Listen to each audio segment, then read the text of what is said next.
parou aí, Humberto? Que agora agarrou?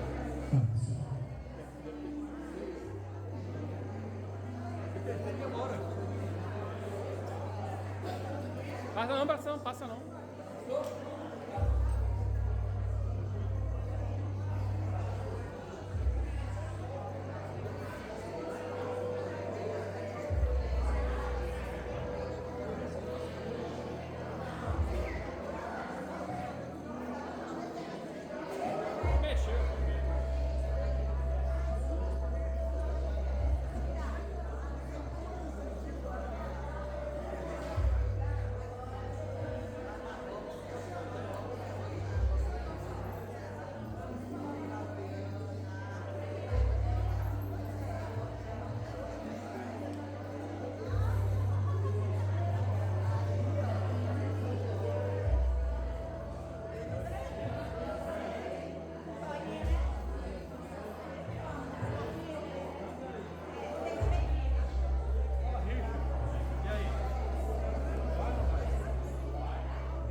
Boa noite a todos. Vamos buscar nesse momento silenciar a nossa mente, não só de palavras, mas também de outros pensamentos. Vamos focar no objetivo da noite, né? Pedimos, lembramos a toda a necessidade de colocar o celular desligado ou no silencioso, né? Para não perturbar o ambiente. O tema de hoje são as parábolas de Jesus sob a lente da reencarnação. Algo muito controverso, difícil de o mundo evangélico compreender, né? E até nós espíritas muitas vezes temos algumas dúvidas, porque Jesus nos disse, nos falou sobre parábolas, né? Pois é, a palestrante de hoje é a senhora Simone Tassos, né, que já está presente. Mas para harmonizar o nosso ambiente, né, vamos pedir ao nosso amigo Luiz para tocar a primeira música e logo em seguida a Débora, né, também vai fazer uma apresentação para nós. Muito bem, Luiz. Boa noite a todos, meu nome é Luiz. É muito bom estar aqui, né? Agradeço aí, tive o convite em nome do Alan, mas estendendo, né, a toda a casa. Para mim é um privilégio estar aqui. Vou tocar uma música mais desconhecida primeiro, depois eu vou convidar, né, nossa amiga dela para estar tocando mais uma junto comigo.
glorificar.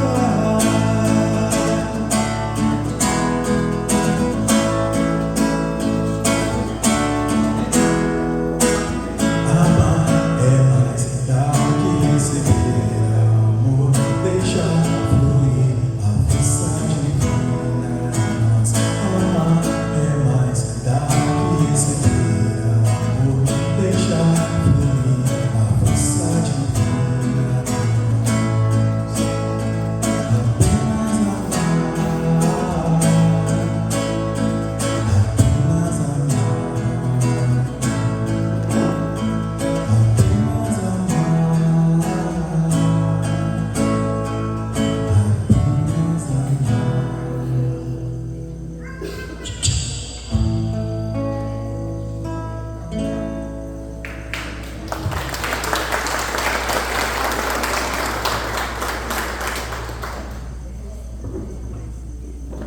E agora vou chamar minha amiga querida Débora.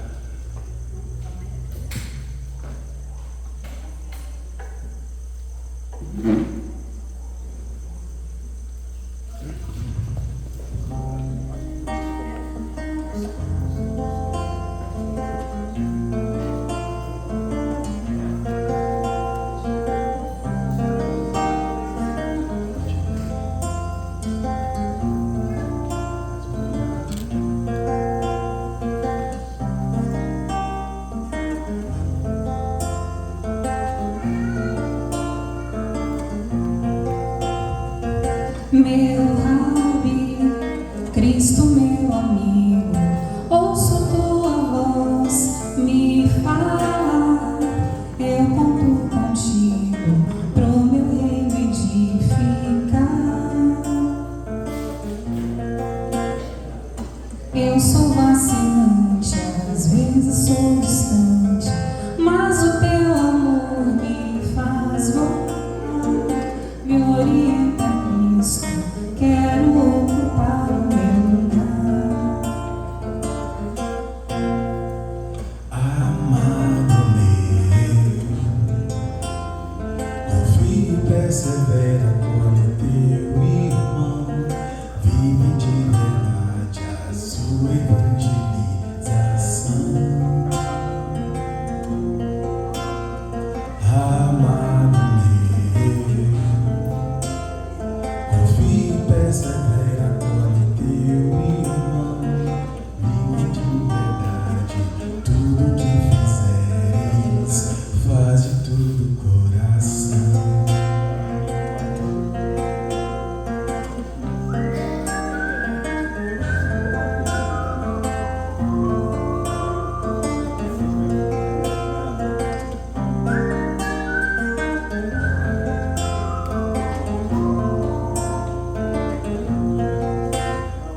Meu Rabi, Cristo meu amigo, quero proclamar a vida imortal. Quero te servir, presencial ou virtual. Eu sou vacilante, às vezes sou distante, mas me faz vibrar o teu amor, me orienta, Cristo, a ser um bom evangelizador.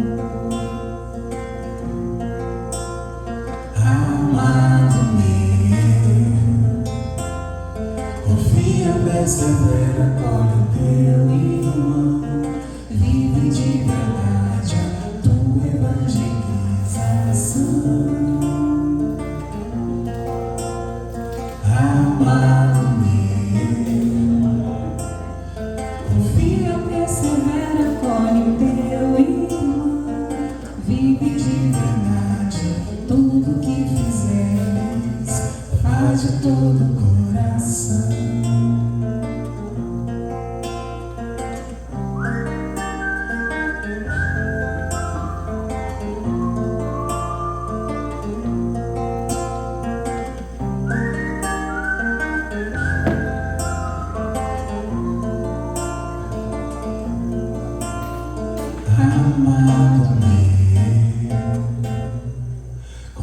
Confia, persevera, acolhe o teu irmão. Vive de verdade a sua evangelização. Amado meu, confia, persevera, acolhe o teu irmão. Vive de verdade tudo que fizeres, faz de todo o coração.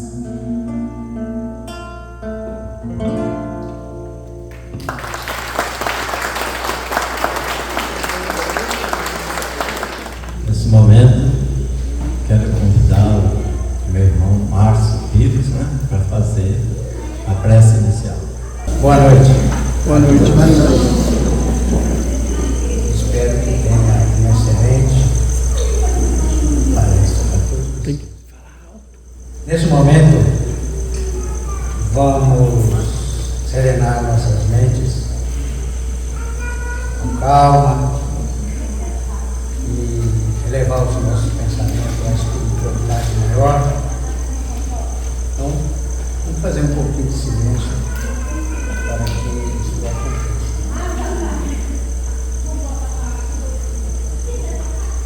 Amado Pai, nós te louvamos com essas músicas maravilhosas que acabamos de ouvir e também com a nossa presença de todos nós, com a alegria desse momento, desse banquete de luz, desse banquete de conhecimento que vamos participar hoje, agora. Agradecemos, Pai, por mais uma oportunidade de estarmos aqui travando o conhecimento mais uma vez com o Evangelho de Jesus, hoje, à luz da doutrina dos Espíritos, que é o Consolador por vós prometido.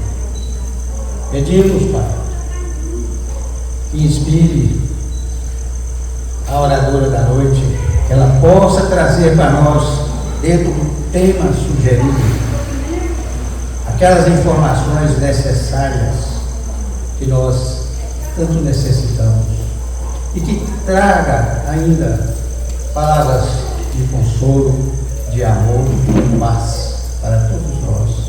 Paz para a nossa cidade, para o nosso país, paz para o planeta Terra.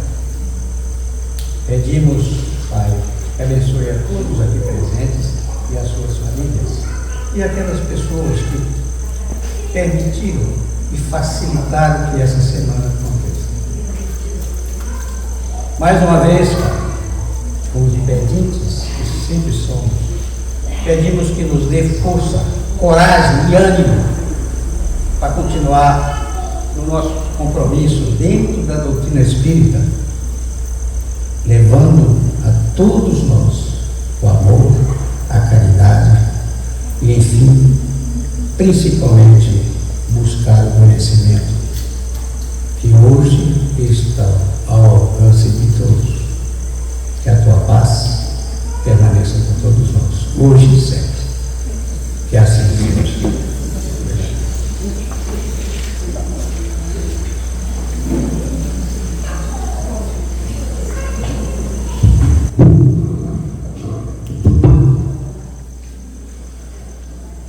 A oradora da noite, a Simone Tassias, né? Ela foi bem simples, né, no fornecimento do seu currículo. Eu vou apresentar apenas um mini currículo das atividades dela nas casas, no Espiritismo. Então, ela é evangelizadora do Centro Espírita Amor ao Próximo, situado no Amaro Lanari, em Patinga. E é coordenadora da área de estudo do Evangelho segundo o Espiritismo do 16º Conselho Regional Espírita da União Espírita de Minas Gerais. Então, ela é assim. Nós convidamos, então, a oradora da noite, a Simone Tassos, para usar a palavra. Boa noite a todos. Que a paz do Mestre Jesus esteja em nossos corações. E a minha primeira palavra hoje é de gratidão a Deus. E gratidão em nome do Ricardo, Aliança Municipal Espírita de Timóteo, e estendendo, a minha gratidão a todos os companheiros aqui, amigos do coração. E sabemos, que momento importante esse reencontro de almas. E para iniciar o nosso tema, eu trouxe aqui uma notícia de Allan Kardec para todos nós, encarnados. E Kardec, no Evangelho segundo o Espiritismo, ele vai nos afirmar: todos nós reencarnamos, todos nós estamos reencarnados. No capítulo 3 do Evangelho segundo o Espiritismo, vem nos lembrar que somos exilados. É no item 15 do capítulo 3 do Evangelho segundo o Espiritismo, que vai dizer que a nossa terra linda, como ela é, que nos apresenta com a sua natureza belíssima, ela não é um planeta que foi constituído especificamente para exílio, mas nos acolhe enquanto exílio. E nós somos exilados, reencarnamos nesse planeta escola, oficina, hospital, que nos acolhe com tantas belezas para que sensibilize o nosso coração para a criação divina, para que a gente rememore a lembrança do nosso Pai Celestial. Porque uma vez exilados, o item 15 do Evangelho segundo o Espiritismo nos traz uma notícia um pouco triste. Somos exilados porque somos desobedientes à lei divina. Por isso estamos aqui. Quando olhamos o céu, como diz Santo Agostinho, também no Evangelho segundo o Espiritismo, e vemos tantas moradas, tantas estrelas, quiçá poderemos em algum momento rogar ao nosso Pai que, se pretendermos irmos para um orbe que seja de uma natureza mais perfeita ou benevolente, precisamos nos esforçar, mas podemos rogar ao nosso Pai esse pedido. E aí então, sabendo que todos nós reencarnamos, que estamos aqui nesse planeta, e aí a gente vê a misericórdia imensa do nosso Pai, que nos dá justamente um planeta tão belo, para que a gente possa se esforçar, elaborando todos os dias, para que a gente alcance esse progresso, aperfeiçoando, aformoseando os caracteres morais do nosso espírito imortal. Então, nesta noite, nós vamos falar um pouquinho das parábolas de Jesus sobre a lente da reencarnação. Mas, lendo as parábolas, cada parábola vai nos remeter justamente a ensinamentos morais que vão sedimentar em nosso espírito imortal justamente valores, conhecimentos, desenvolvendo a nossa inteligência justamente rumo ao nosso progresso. Eu citei conhecimento, inteligência e valores morais porque na lei de amor no Evangelho segundo o Espiritismo diz que são só 3 coisas que, quando nós sairmos dessa experiência terrestre, nós levaremos. Nós deixaremos todas as aquisições materiais, mas nós levaremos o conhecimento, a inteligência e as qualidades morais.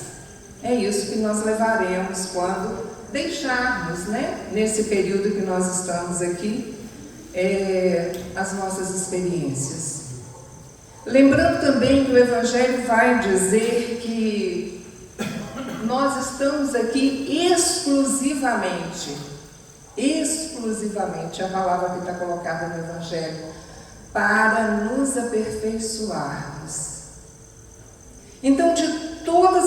atividades que nós fazemos no nosso dia a dia, nós deveremos então buscar esse equilíbrio, para que a gente não fique em busca de um desenvolvimento de qualidades profissionais, que nós deveremos ter mesmo, mas dentro do nosso campo de sobrevivência enquanto nós estivermos aqui na materialidade, mas nós não podemos esquecer do nosso tempo para buscar justamente esse conhecimento das histórias de Jesus, que são as nossas histórias.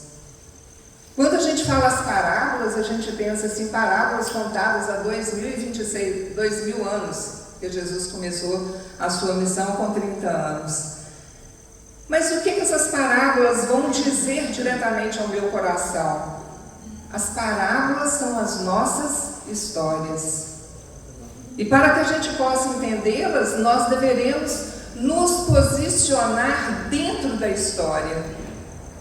Se a gente fosse falar de todas as parábolas de Jesus, são mais de 44, nós não sairíamos daqui hoje.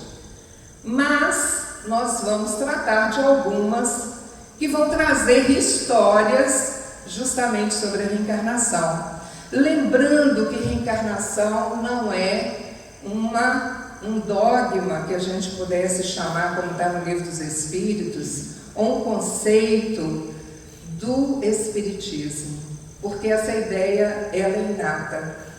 Ela já existe na nossa história espiritual, desde os tempos mais remotos. Não sabíamos como retornar, mas a ideia estava ali. Tanto que criamos pirâmides, sarcófagos, enterramos junto com todos os bens materiais, entendendo, mumificando o corpo, entendendo que voltaríamos até naquele mesmo corpo. Mas aí o tempo vai passando e nós vamos aperfeiçoando o nosso conhecimento. E aí então, nós vamos nos ater justamente no capítulo 4 do Evangelho segundo o Espiritismo. Ninguém poderá ver o reino de Deus se não nascer de novo. Então esse capítulo é que vai nos trazer essa ideia do que nós vamos estar falando de uma forma muito breve aqui hoje à noite. Eu vou pedir ao Humberto para saber como é que eu passo as imagens. Aí, Ricardo, você passa para mim? A gente queria trazer para a gente saber a importância dessa palavra reencarnação, justamente onde que ela está posicionada, né? Primeiramente, assim, no nosso entendimento, é que existe um alfabeto divino. Isso está no Evangelho segundo o Espiritismo, no capítulo 11. E lá nesse alfabeto divino, nós temos a primeira palavra que está colocada lá, que é a palavra amor. Essa palavra do alfabeto divino, ela vai resumir toda a doutrina de Jesus. A doutrina inteira. Os 3 anos de ensinamento do Mestre está resumido no amor. Depois nós vamos ver a segunda palavra desse alfabeto divino. E a segunda palavra é reencarnação. E a reencarnação vai justamente erguer a lápide dos túmulos vazios. Triunfando da morte, vai revelar às criaturas deslumbradas o seu patrimônio intelectual. Então, nós vamos perceber que a partir do momento que nós vamos olhando os nossos irmãos, que desenvolve a sua inteligência, as suas habilidades morais, não foi porque Deus, Ele é perfeito. Ele jamais criaria alguém que fosse melhor, um melhor do que o outro. Mas lá em Gênesis é que vai nos dar a ideia. Somos criados simples e ignaros. O esforço é de cada um. As possibilidades são para todos, de uma forma igualitária. E aí, quando a gente percebe esse desenvolvimento intelectual e moral, é o esforço que o Espírito faz para que possa cada vez mais avançar dentro do seu progresso. Passa para mim, por favor. Nós vamos iniciar colocando, o que está no item 4, a explicação das duas palavras. A ressurreição, na verdade, ela era entendida pelos judeus e era uma prática comum entre eles, não para os saduceus, que não acreditavam na ressurreição. A palavra que eles usavam é ressurreição, mas a ideia da palavra era justamente a ideia de voltar à vida o corpo que já estava morto. O que a ciência atualmente, então, ela vai demonstrar para todos nós que materialmente isso é impossível. Sobretudo quando os elementos desse corpo já se acham desde muito tempo dispersos e absorvidos. E aí nós vamos ver que a ideia existia, mas não da forma como Jesus veio nos explicar depois. E é interessante que aqui no Evangelho Allan Kardec vai nos chamar a atenção que nós poderíamos até utilizar esse conceito de ressurreição para Lázaro, porque as suas energias espirituais ainda estavam ali naquele corpo, apesar de ter 3 dias que ele havia sido sepultado. Mas Jesus não derroga as leis. Jesus jamais ia aplicar algum ato, ou fazer alguma ação que não estivesse dentro da lei que gravita e que ordena o nosso sistema planetário. Então, quando Cristo chama Lázaro, Kardec aqui no Evangelho, no capítulo 4, ele vai dizer justamente isso. Talvez poderíamos até entender que essa volta do corpo, por um processo, não sabemos, de catalepsia, o corpo ele ainda poderia voltar. Mas quando a gente vê também o significado da palavra ressurreição, nós vamos ver, reencarnação é a volta da alma ou espírito, e o E ali está maiúsculo. O E é do nosso espírito imortal. Então nós vamos perceber que a volta da alma ou espírito à vida corpórea, mas em outro corpo, especialmente formado para ele, que nada tem de comum com o antigo. Essa é a explicação que está no Evangelho segundo o Espiritismo. Então nós vamos entender que o processo é justamente esse. Nós retornaremos no novo corpo. Aí Kardec faz menção aqui, e depois nós vamos ver com mais detalhes, do retorno de João Batista, que era Elias. E a gente vai falar um pouquinho dessa história. Mas no Antigo Testamento, a volta de alguns profetas, de algumas pessoas que já tinham vivido, era uma coisa comum. E isso se dava, eles anunciando, olha, fulano vai retornar, fulano vai voltar. Quando nós pegamos o Antigo Testamento, nós vamos encontrar vários textos referendando ao retorno de alguém que já havia existido anteriormente. Então, uma das partes que a gente trouxe para que a gente possa entender as histórias que Jesus conta, para a gente adentrar essas histórias, é justamente o que significa então essas histórias. O que significa essa palavra parábola? Às vezes a gente entende, às vezes a gente não entende. Mas uma coisa a gente tem que pensar: parábola, ela sempre é uma história que vai nos auxiliar no nosso crescimento espiritual. Não é para essa vida tão ligeira e passageira que nós nos encontramos. A parábola de Jesus é ensinamento eterno. É um ensinamento para que a gente possa exercitar até que a gente consolide essa prática no nosso espírito.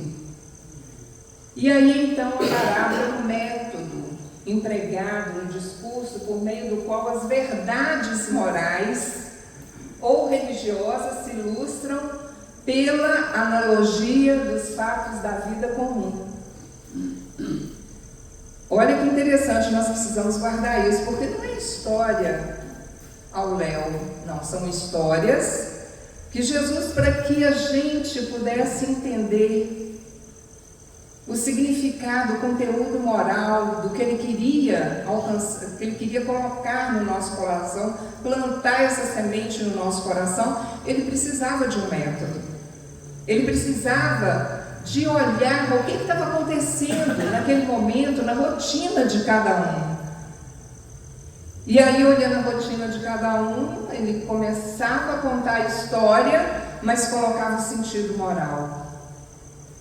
E aí, então, fala que a comparação pode fazer-se por meio de palavras semelhantes ou pela ideia contida na parábola. E aí nós vamos começar a entender, então, o sentido dessas histórias para as nossas vidas. Pode passar. O primeiro texto, que apresenta o capítulo 4 do Evangelho segundo o Espiritismo, são 3 textos, Nós conhecemos esse de Mateus, que também esse texto se encontra em Marcos. No Evangelho segundo o Espiritismo, ele vai iniciar justamente com esse pensamento, porque eles falavam do Filho do homem, eles falavam do Filho de Deus, que estaria entre nós. E aí Jesus, então, ele traz essa primeira história para nos contar. Pode passar. E aí ele vai dizer assim: Jesus, tendo vindo às cercanias de Cesareia de Filipe, interrogou assim seus discípulos: que dizem os homens com relação ao Filho do Homem? Quem dizem que eu sou? Eles responderam: dizem uns que és João Batista, outros que é Elias, outros que é Jeremias, ou algum desses profetas. Perguntou-lhes Jesus: e vós, quem dizeis que eu sou? Simão Pedro, tomando a palavra, respondeu: tu és o Cristo, o Filho do Deus vivo. Replicou-lhe Jesus: bem-aventurado és, Simão, filho de Jonas, porque não foram a carne nem o sangue que isso te revelaram, mas o meu Pai que está nos céus. Nesse momento, Simão Pedro estava ali sob as luzes e o amparo dos espíritos superiores. E ele sabia quem era Jesus. Ele sabia da missão de quem que estava ali à frente, trazendo todos aqueles ensinamentos. E é interessante que João Batista é o último profeta, Desde que começa o Velho Testamento, então o último profeta seria João Batista. Então a gente vê que quando eles vão falando, porque a cidade toda comentava: não, esse aí deve ser João Batista, não, esse aí deve ser Jeremias, não, será que esse é o Elias que ia voltar? Então eles ficavam questionando, porque vendo o que Jesus fazia, eles falavam assim: nossa, mas esse profeta, apesar da gente achar que é um desses, ele é maior do que todos os que nós conhecemos. Então, quando Simão ele tem essa consciência de quem é Jesus, e para conhecer Jesus, a gente precisa entrar, de fato, nos contextos que o Evangelho nos traz, nessa verdade que foi trazida pelo Consolador Prometido, para que a gente não fique equivocado quanto ao Espírito de Jesus. Porque nós sabemos que nós estamos em tempos difíceis e só conheceremos, como Simão Pedro, quem é o Cristo, através dos ensinamentos, lembrando a introdução do Livro dos Espíritos, quando nos dedicarmos em sentarmos e fizermos estudos em solitude. Solitude. O que é solitude? Sozinhos. E aí a gente lembra Alcione no livro Renúncia. O Evangelho de Jesus, ele precisa ser conhecido, meditado, sentido e vivido. Porque se nós não entendermos dessa forma, nenhum assunto vai nos tocar, vai fazer com que a gente possa adentrar aquele momento que o Cristo deseja de nós, que é a transformação moral. Todo ensinamento, toda parábola tem que nos modificar, tem que tocar o nosso espírito imortal. Pode passar. E aí então, nesse inteirinho é outro texto que acompanha esse de Jesus. Herodes, o tetrarca, ouvira falar de tudo o que fazia Jesus. E seu espírito se achava em suspenso. O espírito é com E minúsculo, né? Está encarnado, né? Em suspenso, porque uns diziam que João Batista ressuscitara dentre os mortos, outros que aparecera Elias, e outros que um dos antigos profetas ressuscitara. Disse então Herodes: mas eu mandei cortar a cabeça a João Batista. Quem é então esse de quem ouço dizer tão grandes coisas? Então, naquele murmurinho que existia, né, que as pessoas ali comentavam dos feitos do Cristo, eu disse, mas se ele fosse João Batista, eu já cortei a cabeça de João Batista. Então, quem é ele? Porque nascido de mulher, está lá no Evangelho de João, não existiu espírito nenhum encarnado aqui na Terra, abaixo do Cristo. É o primeiro. Então ele falou assim, mas eu matei, eu já degolei. Então quem é esse espírito que está realizando grandes feitos? Ele cura, ele ressuscita. E aí então Herodes começou a ficar incomodado. Quem será esse profeta que reencarnou? Pode passar, Pedro. E aí então nós vamos adentrar a textos que nós vamos entender que o sentimento, o pensamento da reencarnação, ele sempre existiu, inclusive no Antigo Testamento. E Jó tem 3 traduções que são colocadas por Allan Kardec, que é explicitamente entendível sobre o nosso retorno aqui para a Terra. Pode passar. E aí nós vamos ver o primeiro texto, que é uma tradução do Saci, que está lá no item 14 do Evangelho segundo o Espiritismo, que vai dizer assim: mas quando o homem há morrido uma vez, quando seu corpo separado de seu espírito foi consumido, o que é feito dele? Tendo morrido uma vez, poderia o homem reviver de novo?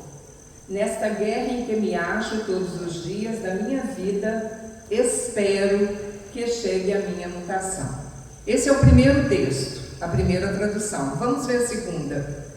A segunda, ela vai dizer assim: quando o homem morre, é o mesmo texto de Jó. Quando o homem morre, perde toda a sua força, expira. Depois, onde está ele? Se o homem morre, viverá de novo? Esperarei todos os dias de meu combate, até que venha alguma mutação. Então vamos ver a terceira tradução que Kardec coloca. Quando o homem está morto, vive sempre. Acabando os dias da minha existência terrestre, esperarei, porquanto a ela voltarei de novo. Essa tradução é a versão da Igreja Grega, né, que é colocada ali por Allan Kardec. E aí, pode passar, Humberto, nós vamos ver que o comentário de Allan Kardec, ele vai trazer para a gente que nessas 3 versões, o princípio da pluralidade das existências se acha claramente expresso. Ninguém poderá supor que Jó haja querido falar de regeneração pela água do batismo, que ele de certo não conhecia. Essas 3 passagens se encontram no Antigo Testamento. O batismo, nós começamos a conhecer um tipo de batismo a partir do batismo de Jesus por João Batista. Então, Jó, ele estava falando desse retorno à vida terrestre. Voltar à carne, voltar novamente à vida. Vou esperar a minha mutação. Então, esses 3 textos, Kardec vai nos dizer assim, olha, explicitamente não tem dúvidas de que o nosso processo, nosso progresso espiritual é através do nosso retorno à Terra. Pode passar. A Terra ou algum planeta parecido com a Terra, né? Tendo o homem morrido uma vez, ele poderia então reviver de novo? A ideia de morrer uma vez e de reviver implica de morrer e reviver muitas vezes. Você fala assim, olha, você morreu uma vez, você vai morrer 2, você vai morrer 3. Vai implicar, Kardec fala assim, se eu estou falando isso, é porque naturalmente eu morro mais vezes. E aí ele vai dizer que na versão da Igreja Grega é ainda mais explícita, se é que isso é possível. Acabando os dias da minha existência terrena, esperarei por quanto a ela voltarei. Ou voltarei à existência terrestre. Isso é tão claro como se alguém dissesse, saio da minha casa, mas a ela retornarei. Então Allan Kardec vem trazer uma análise para a gente, e não há outro sentido, não tem como nós encontrarmos nessas traduções alguma linguagem ou algum sentido subliminar, porque está explícito. Então nós retornaremos, como a gente sai da nossa casa e nós vamos retornar. Pode passar. Pode passar aí para mim, Roberto. Aqueles do vosso povo a quem a morte foi dada, viverão de novo. Aqueles que estavam mortos em meio a mim ressuscitarão. Despertarei do vosso sono e entoai louvores a Deus. Vós que habitais no pó, porque o orvalho que cai sobre vós é um orvalho de luz, e porque arruinareis a terra e o reino dos gigantes. Essa passagem Kardec coloca porque ela está em Isaías, no capítulo 26, no versículo 19, e também traz para nós justamente, essa consciência de que aqueles que foram mortos, um dia viverão. Pode passar. Aqueles do vosso povo, então, a quem a morte foi dada, viverão de novo. Aqui Kardec novamente ele coloca que é uma passagem explícita. Se o profeta houvera querido falar da vida espiritual, se houvera pretendido dizer que aqueles que tinham sido executados não estavam mortos em espírito, teria dito, ainda vivem. E não viverão de novo. Porque o viverão de novo é no sentido da reencarnação. Porque se ele morreu, eles vivem, é porque eles estão no plano, no plano espiritual.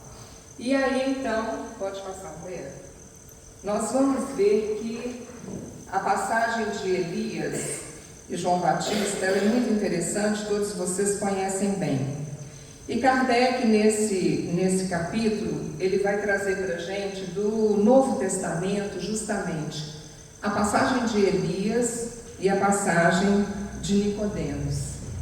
Então, quando a gente vê essa passagem de Elias, a reencarnação, naquela época todos comentavam que Elias ia voltar. E aí, a história de Elias é muito longa, porque ela é contada no Antigo Testamento, no livro de Reis.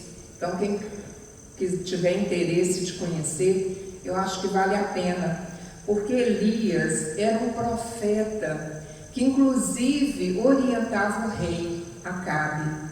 Então, tudo o que ia acontecer, ele falava que Deus, Yahvé, comunicava com ele diretamente. Então ele tinha essa mediunidade de trazer para o povo aquilo que ia ocorrer naquele vilarejo, naquele reinado, naquela cidade.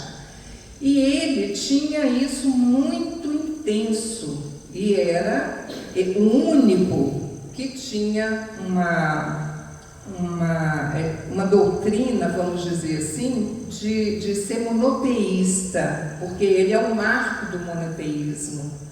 E aí nós vamos ver que a maioria de nós éramos politeístas. E ele faz um duelo, justamente para poder definir que só existia um Deus, que era Yahvé. E esse degládio que existiu, porque na época, quem seguia vários deuses, existiam 450 sacerdotes. E ele era único, porque ninguém seguia ele. Mas ele desafiou e falou: olha, nós vamos pegar um cordeiro e nós vamos levar lá para o local lá de sacrifícios, ia fazer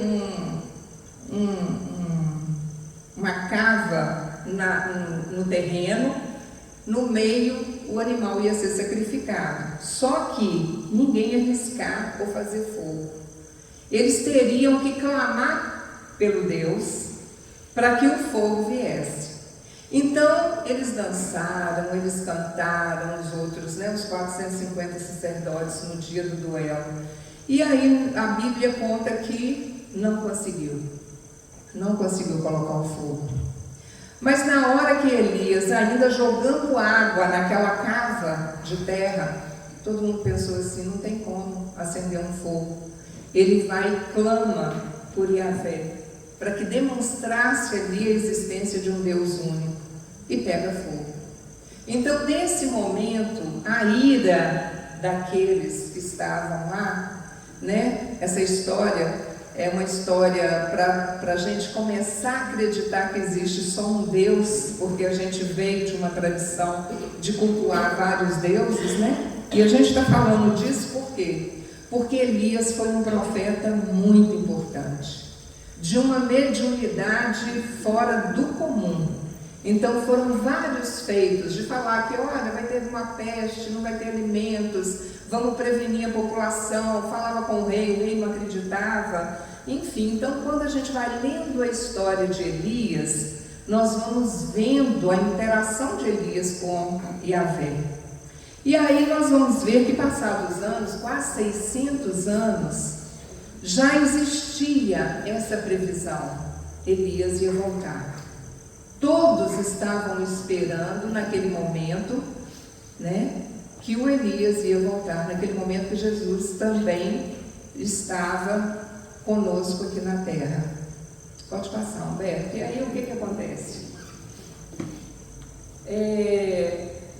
Aqui essa frase já estava lá, Você sabia que João Batista era a reencarnação do profeta Elias? Então vamos lá, pode passar. Lá no nosso capítulo, antes da transfiguração, o que foi a transfiguração?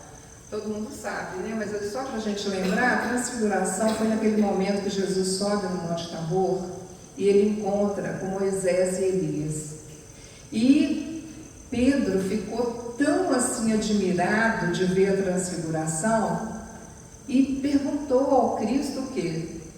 Se era para arrumar uma tenda para os três, não foi isso? De tão perfeito que estava Elias e Moisés.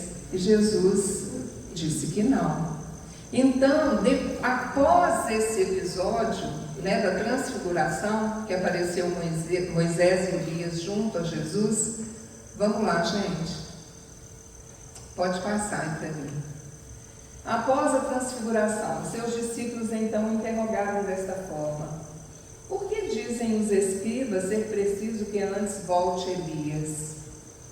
Jesus lhes respondeu: é verdade que Elias há de vir e restabelecer todas as coisas, mas eu vos declaro que Elias já veio, e eles não o conheceram e o trataram como lhes aprouve. É assim que farão sofrer o Filho do Homem. Então seus discípulos compreenderam que fora de João Batista que ele falara. Tem alguma dúvida?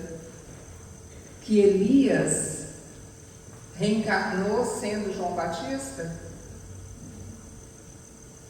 Tem outro texto, passa aí, Ricardo. Lá em Mateus 11, 12 a 15, fala: ora, desde o tempo de João Batista até o presente, o reino dos céus é tomado pela violência, e são os violentos que o arrebatam, pois que assim o profetizaram todos os profetas até João e também a lei. Se quiserdes compreender o que vos digo, ele mesmo é o Elias que há de vir. Ouçam aquele que tiver ouvidos de ouvir.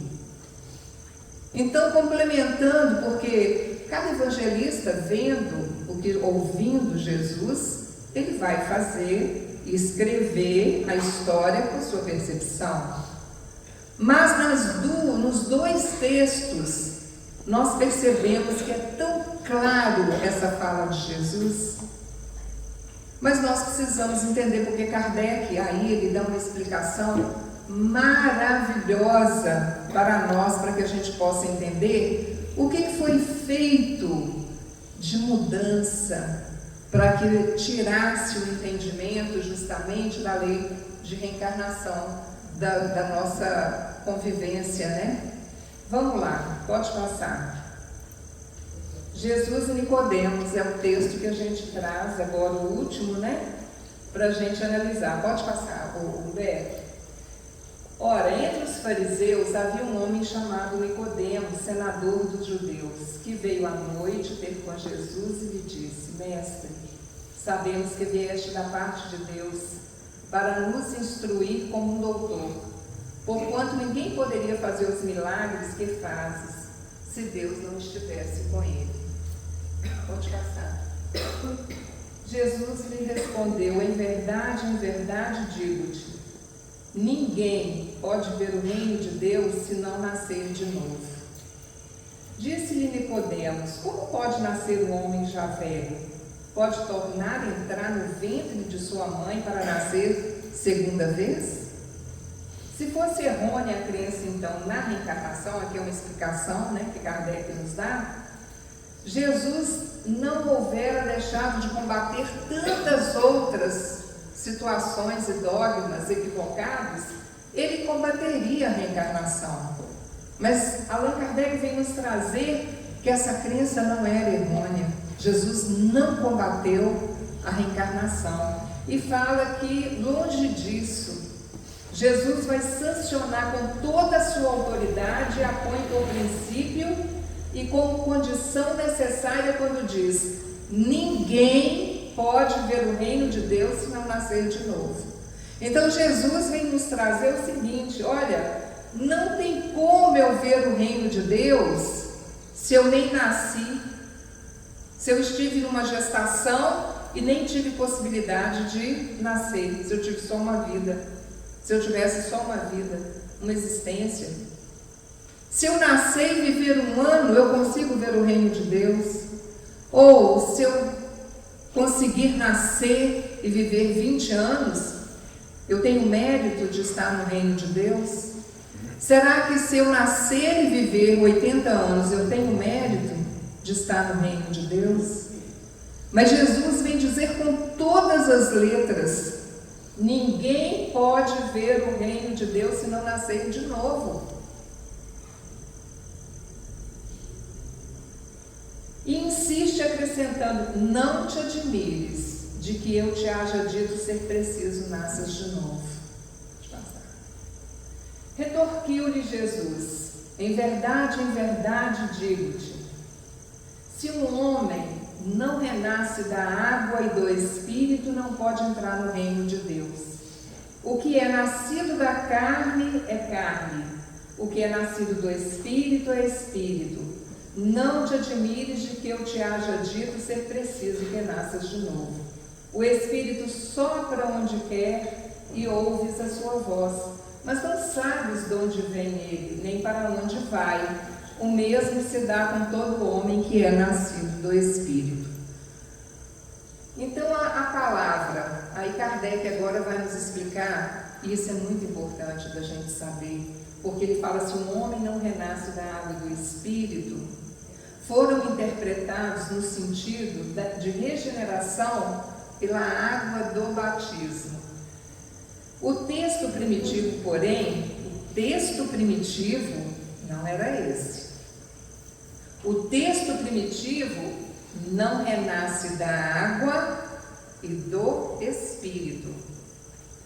Algumas traduções, então, Kardec nos coloca, eu coloquei de uma forma bem resumida, porque lá tem as explicações, mas a palavra Espírito, ela foi substituída.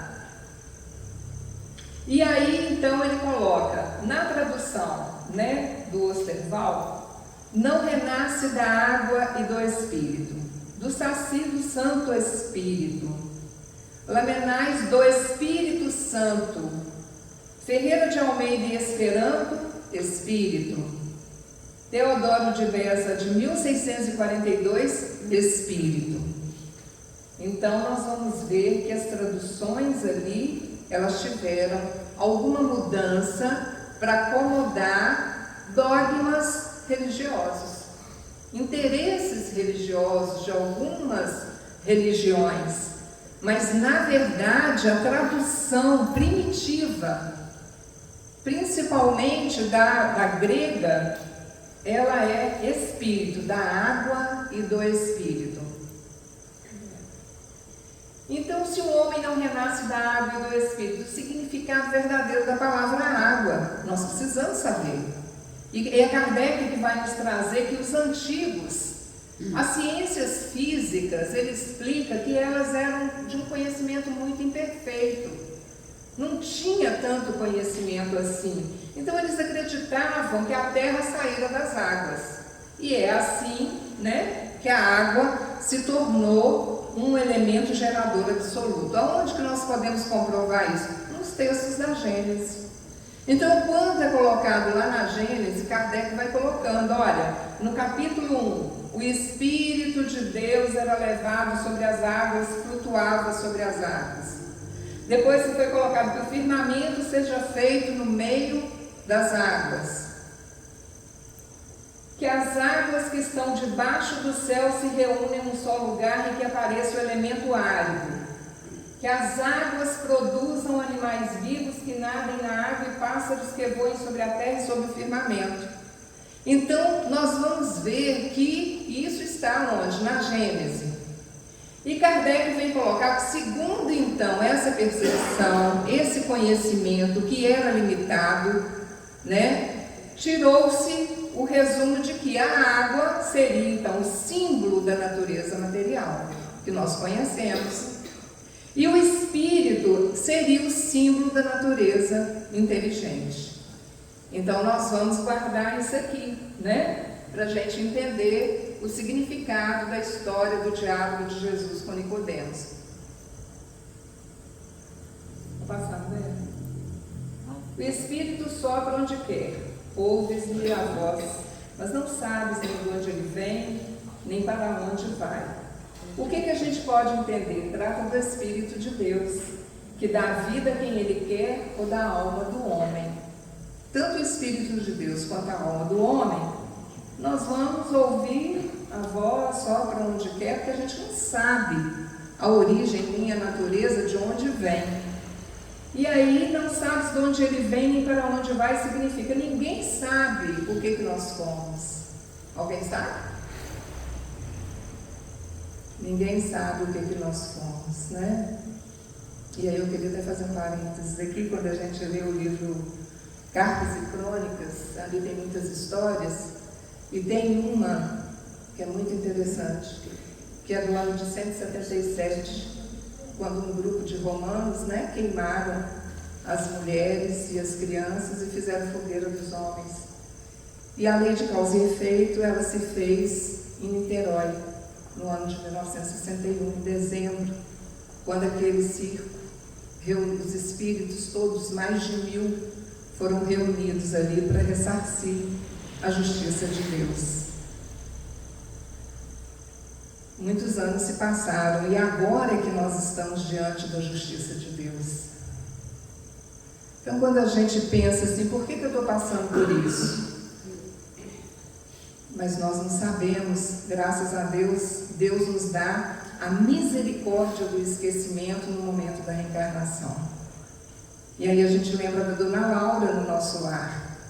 Dona Laura não queria retornar à reencarnação, porque ela estava bem, trabalhando no nosso lar, feliz, estava com um esposo, que ela esperou tanto para reencontrá-lo. E aí o ministro da comunicação disse: Laura, você precisa retornar, ressarcir os seus débitos. Então, todos os dias depois do seu trabalho, você vai assistir os seus últimos 300 anos na Terra. Nós não vamos deixar você ver 500, você não suportaria.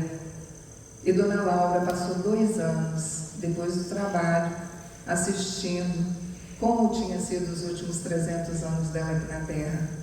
E ela ficou tão desesperada para reencarnar, porque ela falou: eu quero quitar com a lei de Deus, eu preciso voltar. Então nós estamos nessa condição. Nós não sabemos o que nós somos. Deus é tão misericordioso. A gente leu o Belami, não vou falar o nome dele que agora eu esqueci, são muitos, né? Lá no livro dos Mensageiros. A espiritualidade é tão boa que quando a gente desencarna, nem fala que a gente morreu. Vai nos acalmar o coração. Não tinha aquele senhor que estava preocupado com os filhos: eu tenho que voltar na minha casa, eu preciso voltar. E a espiritualidade não fala que ele tinha desencarnado. Não, o senhor agora foi entregue pela sua esposa, o senhor está em tratamento. O senhor está gostando do tratamento? Alguém está tratando o senhor mal aqui? Está tudo bem? Não, está tudo ótimo. Aqui está ótimo. Pois é, então agora o senhor vai cuidar da sua saúde. Não falou com ele que ele tinha desencarnado. Se fosse a gente, ele ia falar na hora, né? Não, o senhor pode ficar aí, não tem jeito de o senhor voltar, não, o senhor desencarnou. Mas não é assim. Olha como é que a misericórdia de Deus trabalha. Então Deus nos dá o esquecimento. Ninguém sabe o que foi, nem o que será o nosso espírito imortal. Se o espírito ou a alma fosse criado ao mesmo tempo que o corpo, nós saberíamos de onde ele veio, pois que se lhe conheceria o começo. Esta passagem ela vai consagrar o princípio da preexistência da alma, por conseguinte o da pluralidade da alma. Então é aqui que nós vamos entender que não tem como o espírito ser criado no momento que ele nasce. Pode passar, André? Então Nicodemos, ele respondeu, Nicodemos: como pode isso fazer-se? Jesus lhe observou: pois que és mestre em Israel e ignora estas coisas? Digo-te em verdade, que não dizemos senão o que sabemos, e que não damos testemunho senão do que temos visto. Entretanto, não aceitas o nosso testemunho.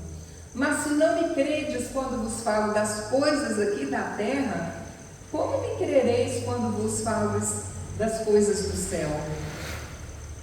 Vamos lá, André. A reencarnação, só ela pode dizer ao homem de onde ele vem, para onde ele vai, por que está na terra, e justificar todas as anomalias e todas as aparentes injustiças que a vida apresenta. Está no Evangelho segundo o Espiritismo, no capítulo 4, no item 17. Só a reencarnação que vai poder nos explicar. Não existe outra explicação. Então Deus não é justo e bom? Mas por que o outro nasceu perfeito e o outro ele veio com dificuldades mentais, físicas? Quem é que responde? Os nossos atos. Pode passar, Humberto. Então, sem o princípio da preexistência da alma e da pluralidade das existências, são ininteligíveis, em sua maioria, as máximas das histórias de Jesus. Não tem como entender as histórias de Jesus se você não entender que existe uma alma, que ela está em processo evolutivo. Então fala que a razão por que é dado lugar a tão contraditórias interpretações está nesse princípio. Nós estávamos comentando isso no início da palestra, né, Afonso? A reencarnação é a chave que lhes restituirá o sentido verdadeiro da nossa vida. Sem essa chave, nós estávamos comentando como é que a gente abre a porta. Alguém consegue abrir porque a porta, né? Quem é a porta? Né? Jesus. Como é que eu vou abrir essa porta sem chave?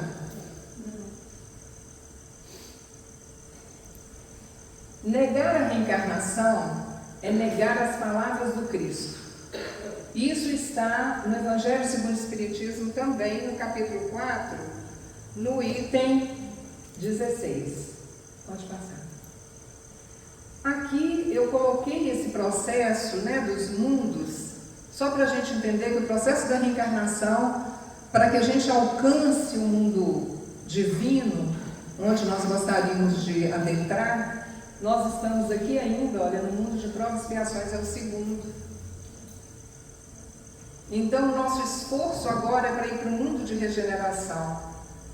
E se nós não acreditarmos na reencarnação como ponto de alavanca para o nosso espírito imortal, nós não sairemos de onde nós estamos, porque a evolução espiritual é em espiral. E muitas das vezes a gente fica recapitulando porque nós fechamos o círculo, porque a gente não quer sair, não quer se esforçar, não quer mudar. E quando a gente não muda, a gente fica em círculo, relembrando, rememorando, fazendo as mesmas coisas, nos mesmos planetas. Porque nesse momento agora, de separação do joio e do trigo, como está colocado para nós temos que escolher seguir Jesus nessa compreensão que o Evangelho nos traz, ou permanecer no mundo de provas e expiações novamente, que não vai ser a terra, vai ser outra morada, tem muitas moradas na casa do Pai, né? Pode passar. E aí, meus irmãos, aqui é o nosso processo evolutivo, desde o átomo até nós chegarmos ao homem. Ah, Simone, onde que está isso? Ih, tem quase todos os livros. Evolução em Dois Mundos. Evolução em Dois Mundos vai dizer que do átomo ao homem, nós já evoluímos 1,5 bilhão de anos. Olha que maravilha! Já avançamos. E como avançamos, né? E aí eu queria colocar para vocês que isso está no livro Evolução em Dois Mundos, na página 45 a 53. E seria muito interessante, né? Porque se eu fui átomo, todos nós começamos da mesma forma, e cheguei nesse processo evolutivo que eu estou hoje para desenvolver o meu sentimento, a minha moral religiosa, já se passaram 1,5 bilhões de anos, que vai significar uma jornada maravilhosa. São 15 milhões de séculos que já se passaram no nosso processo reencarnatório de mudanças, de progresso. Então, o despertar do homem passando a ser responsável pelos seus atos começa no período paleolítico. Está lá na página 78 do livro Evolução em Dois Mundos. Então nós fomos amadurecendo, nós fomos caminhando. E aí, meus irmãos, a gente poderia contar muitas histórias e detalhar as histórias de Nicodemos, palavra por palavra, porque nós temos os estudos minuciosos do Evangelho de Jesus. E aí isso vai tendo uma dimensão e vai entrando na nossa vida. A forma de ouvir, quem tem ouvidos de ouvir, quem tem olhos de ver, será que tem tanta cegueira contada nas parábolas, cego de Betsaida, o cego que estava em Jericó, a cegueira espiritual, quiçá pudesse ser também física, para demonstrar ali, né, as ações do Cristo no sentido físico, mas era uma cegueira espiritual. E aí a gente tem que questionar o seguinte: ainda continuo cego, sem ver as coisas que o Espiritismo, a verdade que ilumina a minha consciência. Eu estou com um tesouro em minhas mãos e não consigo enxergar. Jesus não me curou da minha cegueira ainda. Então, a gente finalizando, nós vamos fazer uma breve reflexão. Humberto, passa aí para mim, só para me explicar. Né? A gente trouxe esse escrito que está no túmulo de Allan Kardec, no Dolmen, do túmulo dele, em Paris: nascer, morrer, renascer ainda e progredir sempre, tal é a lei. Pode passar. E nós vamos finalizar. Chico Xavier, através da psicografia do Adelino da Pintura Chaves, no livro Antologia dos Imortais, ele coloca para a gente, né, esse poema maravilhoso falando da nossa jornada. E aí ele coloca: fui átomo vibrando entre as forças do espaço, devorando amplidões em longa e ansiosa espera. Partícula, pousei. Encarcerado, eu era infusório. O que é infusório? Peraí, gente, que é difícil, tá? Vocês estão achando que é fácil saber as coisas de Jesus? Não. O infusório, ele é justamente micro-organismos de água doce, como protozoários, que se desenvolvem em infusões vegetais e são usados como alimento vivo para levinos, filhotes de peixes, nos primeiros dias de vida, pois são pequenos e nutritivos. Então, são os infusórios do mar em montões de sargaço. O que é sargaço? Quando a gente vai à praia e não vê aquelas algas marrons, a gente fala: ixi, o mar está sujo, a gente não fala assim? Mas o sargaço é um gênero de algas marinhas marrons que flutuam em grandes massas no oceano, formando florestas que vivem de habitat para diversas espécies marinhas, como peixes, caranguejos e aves. Esse sargaço é um ecossistema natural. É um ecossistema natural.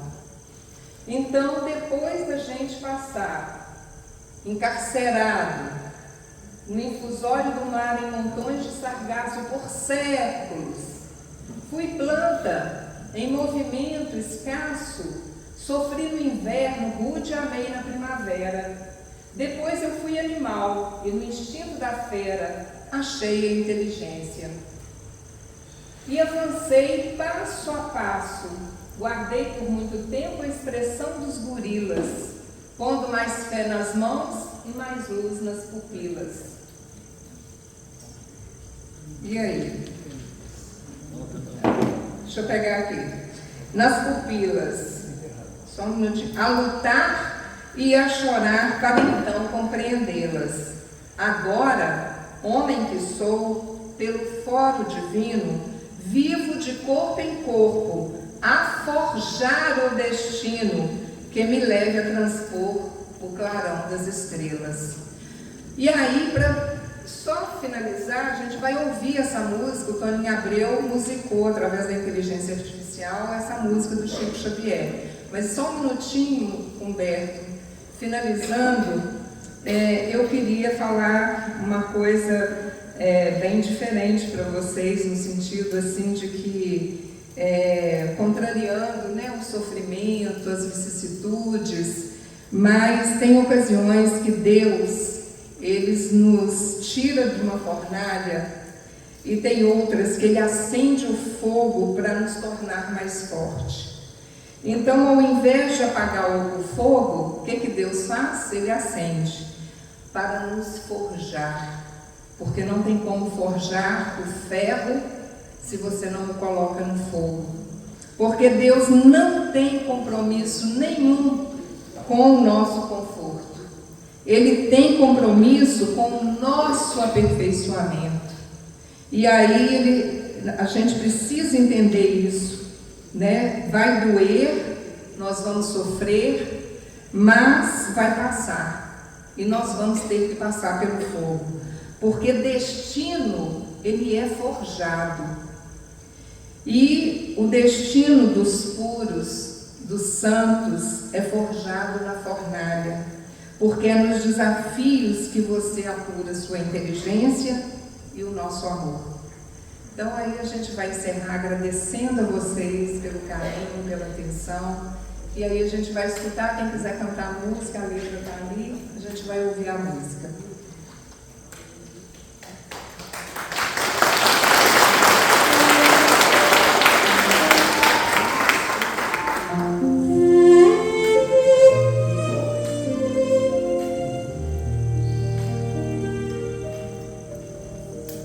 Fui átomo, vibrando entre as forças do espaço, devorando amplidões em longa e ansiosa espera. Partícula pousei, encarcerado eu era, infusório do mar, em montões de sargaço. Por séculos fui planta em movimento escasso. Sofri no inverno rude, amei na primavera. Depois fui animal e no instinto da fera achei a inteligência e avancei passo a passo. Guardei por muito tempo a expressão dos gorilas, pondo mais fé nas mãos e mais luz nas pupilas, a lutar e chorar para então compreendê-las. Agora, homem que sou pelo foro divino, vivo de corpo